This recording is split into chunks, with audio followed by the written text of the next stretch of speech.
श्रीमते राधानाथ स्वामिनिति नामिने नमो विष्णुपादाय कृष्णपृष्ठाय भूतले श्रीमते भक्तिवेदांत स्वामिनिति नामिने नमस्ते सरस्वती देवी गौरवाणी प्रचारिणे निर्विशेष शून्यवादी पश्चात्य देशतारिणे ओम ज्ञानतिमिरान्धस्य ज्ञानाञ्जनशलाकया चक्षुरुन्मीलितं येन तस्मै श्रीगुरुवे नमः। श्री चैतन्य मनोभीष्टं स्थापितमेन भूतले स्वयं रूप कदा मह्यं ददाति स्वपदान्तिकं वन्देहं श्रीगुरु श्रीयुतपदकमलं श्रीगुरून् वैष्णवांश्च श्रीरूपं साग्रजातं सकगण रघुनाथान्वितं तं सजीवं साद्वैतं सावधूतं परिजनसहितं कृष्ण चैतन्य देवं श्री राधा कृष्ण पादान् सकगण ललिता श्री विशाखान्वितांश्च हे कृष्णा करुणा सिंधु दीनबंधु जगतपदे गोपेश गोपिका कांत राधा कांत नमोस्तुते तप्त कांचन गौरांगी राधे वृंदावनेश्वरी वृषभानुसूते देवी प्रणमामि हरिप्रिये वाञ्छाकल्पतरुभ्यश्च कृपा सिन्धुभ्यैव च पतितानां पावनेभ्यो वैष्णवेभ्यो नमो नमः। श्री कृष्ण चैतन्य प्रभो नित्यानंद श्री अद्वैत गदाधर शिवासादि गौरभक्तवृंद हरे कृष्ण कृष्ण कृष्ण हरे हरे हरे राम राम राम हरे हरे। ईश्वरा परम कृष्णा सच्चिदानंद विग्रह अनादिरादिर गोविंदा सर्व कारण कारणम।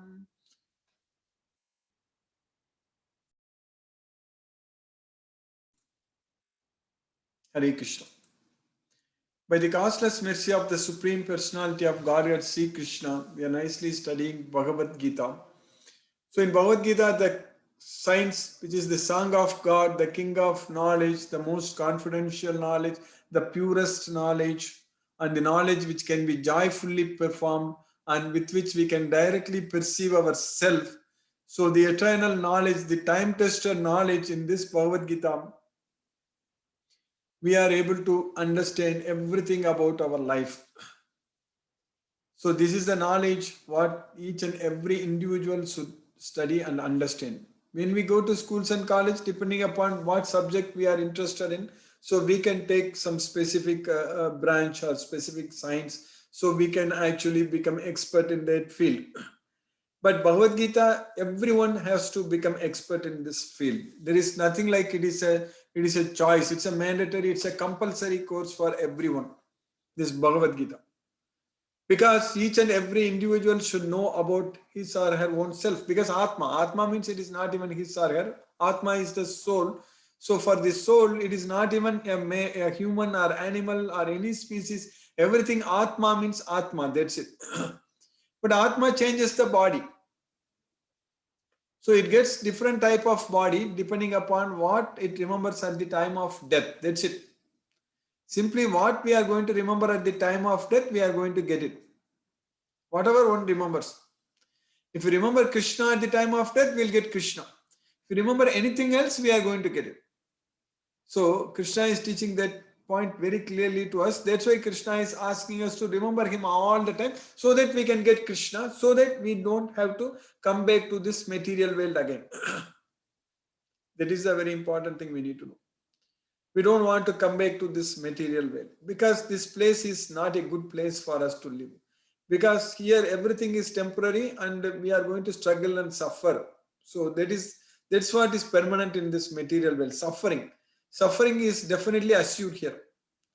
So struggle for existence, suffering and everything, this material world is meant for that. So we should not be coming back here. So with the knowledge of Bhagavad Gita, we should be able to control our mind and make our mind as our best friend.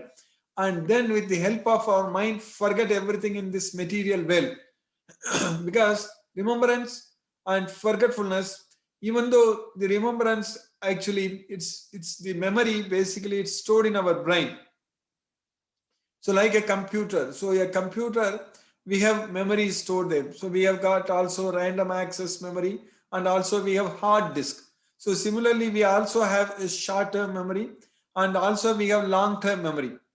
So the long-term memory is stored in the hippocampus. So when we want, we can go and like retrieve like the files. When you want to open in the computer, in the specific folder, some files, and we are able to go and find it and get it. So like that, similarly, it's organized, it is stored very nicely organized in our brain actually. So all this memory, everything is getting stored as in the form of some long-term potentiation. So it is known as LTP. So it's all like potential. So what is known as, it is long-term potential. So that's how the memory is stored. So when you are able to want it, you are able to go and able to access it and able to get it. So that's how we are actually using our brain. The memory is stored in our brain. So, but the mind is the one which actually remembers and forgets. So that means the mind is the one which we are actually able to access it and use it. So it all depending upon what we desire. So the mind is the one in which the desires enter. The desires enter into our mind. So that's what Prajahati Yada Kaman Sarvan Partha Manogatan. So all the Kaman, Sarva means everything, all the desires. Kaman means desires. So all the desires, they are all Manogatan. Manogatan means they are all mental concoctions. They are all fabricated by the mind, basically produced, appearing, arising in our mind. So that's what are the desires. So that way the mind, if it is able to stop such desires, if it is able to control such desires, so then we don't have to struggle and suffer in this material way. So that's what we understand from Bhagavad Gita very, very clearly. So Krishna is teaching us that we should actually use this Bhagavad Gita, study and follow what Krishna says, and control our mind and make our mind as our best friend, so that we can achieve peace of mind. So that means the desires are entering into our mind, like the rivers are entering into the ocean. Even though so many rivers are entering into the ocean, the level of the ocean is always same. It is not disturbed. So like that, even though so many desires are entering into our mind, so our mind should not be disturbed at all. So then we will achieve happiness. Otherwise, we won't be happy. So the happiness comes only when we are not disturbed by the desires which are entering into our mind. So Krishna is teaching in the second chapter, 7th sloka. So Samudram. So the Samudra means the ocean. So Samudram apa pravisanti advat. Apuryamanam achala pratistam samudram apa pravisanti advat. So Apuryamanam means being filled with apo. Apo means water. Bhumir apo analo vayu. So apo. So Apuryamanam. Apuryamanam means being filled with water. So achala pratistam, still it's steady. Its level is steady. Its level is not disturbed. So even though it's being filled with water, its level is the same. So that's what apuryamanam achala pratistam. What's level? Samudram, the ocean. The ocean's level is same. Samudram apa pravisanti sarve. So apa pravisanti means water is entering. Pravisanti means entering. So water is entering into the ocean from all directions. So even though water enters into the ocean from all directions, like rivers are entering into the ocean from all directions, the level of the ocean is always the same. So that's why achala pratistam, apuryamanam achala pratistam, samudram apa pravisanti yadvad tadvad. Similarly, Kamayam pravisanti sarve. Similarly, the desires are entering into our mind from all directions. Like the rivers are entering into the ocean. So the water from the rivers are entering into the ocean. So similarly, the desires are entering into our mind from all directions. So tadvat kamayam pravisanti sarve. Sa shantim apnoti na kama kami. Only a person who is not disturbed by such flow of desires into our mind, so only he can achieve peace of mind. So that's what the person who is not disturbed. So na kama kami, sa shantim apnoti na kama kami. That's what Krishna is teaching us. So we should learn to not get disturbed by the desires which are entering into our mind. That's what is very important. We should learn. We should practice. So how that is going to be possible? Only by practicing this Bhagavad Gita, only by following this Bhagavad Gita. So then only we can stop such desires which are entering into our mind. So then only we won't be disturbed by such desires. Prajahati yada kaman. One who is able to give up all such desires. Prajahati yada kaman. Sarvan partha manogatan. So when we can do that, Atmanyevat Tustaga, we should be able to find happiness within ourselves. Atmanyevat Tustaga, Sita Prajnas Tadochadi. So at that time we will become a Sita Prajna. So we will be properly situated in ourself. So Sita Prajna. That means our intelligence is very well established. So that way, in fact, Arjuna asks the question to Krishna in the second chapter, 54th sloka. Sthita prajnasya kapasha samadhistasya kesava sthitadi kim prabhasheta kim masita vrajeta kim. So by how I can understand a person has realized himself. So who has achieved steady intelligence. So what language he speaks? Ka bhasha. Samadhi sthita prajnasya ka bhasha. Samadhistasya kesava sthitadi kim prabhasheta. So what he speaks. So what language he speaks and what he speaks, and then how does he sit and how does he walk? Siddhati kim, Siddhati kim, Brajeta kim, Stita di kim, Brajeta kim. So how does he sit and how does he walk? So that's what Arjuna is asking, the symptoms of a self-realized person. For that, in 18 slokas in the second chapter, starting from the sloka number 55 to the sloka number 72, in the 18 slokas, Krishna is very, very clearly explaining Arjuna about the symptoms of a self-realized person. All of them are signs. Everything. It is not that a particular belief, particular faith, I'm having it, I'm following it. It is not like that. It's all signs, perfect signs. So, this Sthita Prajna. So, we have to become a Sthita Prajna. Sthita Prajna means our intelligence should be very well established. So, Vyavasayatmika buddhi ekeka kurunandana. Bahusakahi anantascha buddhayo avyavasayana.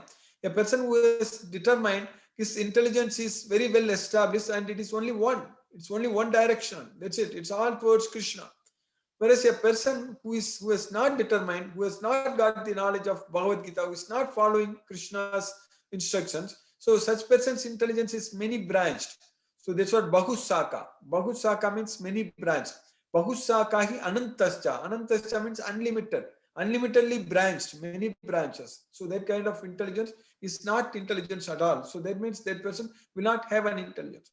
So in this material world, if we are attached to material opulence and material sense objects, so if you want to enjoy this material world, material sense objects, Krishna is very clearly teaching us that we will not get that resolute determination.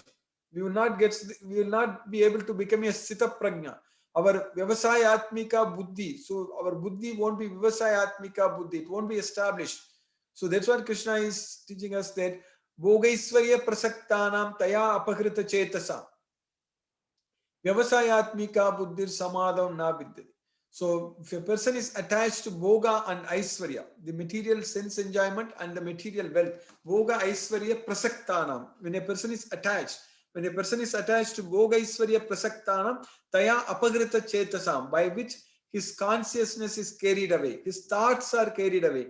So chetasam, his thoughts are carried away, because when we are attached to material opulence and enjoyment, material enjoyment and material opulence, so our thoughts are carried away by that. So that's why taya apagrita chetasam, at that point of time, Vyavasayatmika buddhir samadhav na vidyate. So the resolute determination does not take place. So he will not be able to achieve that steady intelligence. So that way we should be actually attached to only Krishna, not to the material sense object or material opulence, not the material sense enjoyment. We should be attached to Krishna, the Supreme Personality of Godhead, Sri Krishna.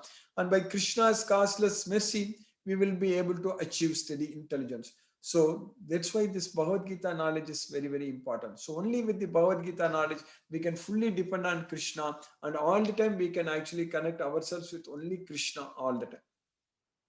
With Bhagavad Gita knowledge. That's what is going to happen.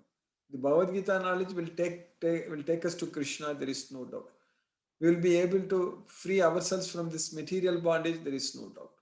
And with the Bhagavad Gita knowledge, even materially speaking, what all we need, it will come to us. There is also no doubt. We don't have to really struggle hard in this material world to gain material things, even in this material world. When we want something, when we need something, When we need something, Krishna will arrange it, because Krishna is the source of everything. Everything is coming from Krishna. Aham sarvasya prabhavo mattaga sarvam pravartate. So that way, whatever the devotee needs, Krishna will make sure the devotee gets it. So that's it. So that way, we should depend fully on Krishna all the time and do everything only for Krishna. With that understanding, we should know that Krishna is the supreme personality of God. Krishna is the Purushottama without any doubt. So then do everything for the satisfaction of Krishna.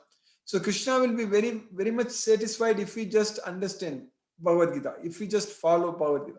Since we are attending this Bhagavad Gita every day, we are studying this Bhagavad Gita every day, our own Supreme Lord, Sri Krishna, is actually very much happy with us, is very much pleased with us, because we are actually putting efforts to study and understand Bhagavad Gita. This is what we are doing every day. It's not an ordinary task. It's a very, very important task, and it's taking us to Krishna, and we are actually ourselves disconnecting from this material world, at least at this point of time when we study this Bhagavad Gita. And also it's going to stay for us, because when we study this Bhagavad Gita, then whenever we go out, when we do anything, all the time this knowledge will be there with us. So we will be able to refer to this, and we are studying every day, and many slokas we are referring again and again. So that makes sure that we actually remember that sloka. We will be able to follow this. We'll be able to serve Krishna. Everything is actually with this Bhagavad Gita. Very nicely, everything is going to happen. That's what is happening for us. By Krishna's mercy, we are already making great progress. We are understanding every sloka, and we are understanding the way Krishna is teaching us. That's very important, because Krishna taught so many slokas, so many nice examples, analogies Krishna gave us, and we are able to study and understand everything without any doubt. Everything is very clear. Each and every chapter, each and every sloka, each and every verse, when we study, we are getting so much of knowledge which we have not got anywhere else, which you cannot get this knowledge from anywhere else. Only in Bhagavad Gita. It's available only in Bhagavad Gita by Krishna, by Supreme Lord Sri Krishna, who came here. Even though nothing is binding him to give this knowledge to us, nothing is forcing him to act, nothing. Krishna is free. Name patasti kartavyam trishu lokeshu kinchana. So there is no work for me to do in all these three worlds, nor I have to obtain anything by working. Nanavaptam avaptamyam vartayeva karma. But Krishna is doing still, Krishna is acting still, because if he didn't do that, where will we go? What will happen to us? If we did not have this Bhagavad Gita knowledge, imagine, if we did not have this Bhagavad Gita knowledge, if we don't understand about ourselves, then what will be our destiny? We will be totally suffering life after life after life after life after life after life after life after life after continues. Infinity. This is going to infinity. We study infinity in mathematics. So when you are not able to find the limits, you actually say that infinity, x approaches infinity, or x tends to infinity. So like that, here our lifetimes are tending to infinity. So n, now sometimes you use n when n approaches infinity, the number of n. So that's why in the integration, the number of intervals you call it as. So when n approaches infinity, so that's why you will find out the integral formula. The integration comes in the mathematics. So like that here, n, our number of lifetimes approaches infinity. So that means we keep on taking birth again and again in this material world. We keep on changing bodies again and again. So that means we keep on dying again and again, suffering, dying again and again. So we don't want this. We have to bring a stop to this. We should put an end to this. So we need to solve this problem.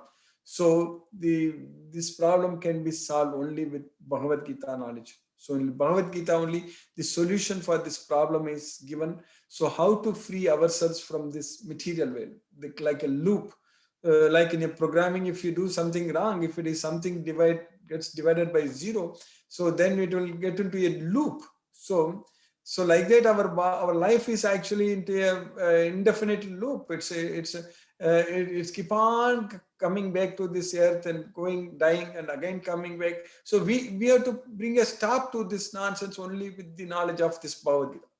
Only this Bhagavad Gita knowledge, only we can actually do that. By Krishna's mercy, that's happening. So in the 15th chapter, now we are understanding very well, Krishna is teaching us that If we go to Krishna's abode, we are not going to come back here. And Krishna's abode is not illumined by sun or moon or fire. And Krishna is also teaching us that instead of going his abode, we are struggling and suffering in this material veil because of six senses, including our mind. So that's what we studied in the 7th sloka yesterday in the 15th chapter. Krishna taught us that Mamaivam se jivaloke jivabhuta sanatanagam manasastani indriyani prakriti stani karsati. So this in this jivalokam, this jivabhutam, so this living entities in this material world, they are struggling hard with six senses, including the mind. Manasastani indriyani prakriti stani karsati.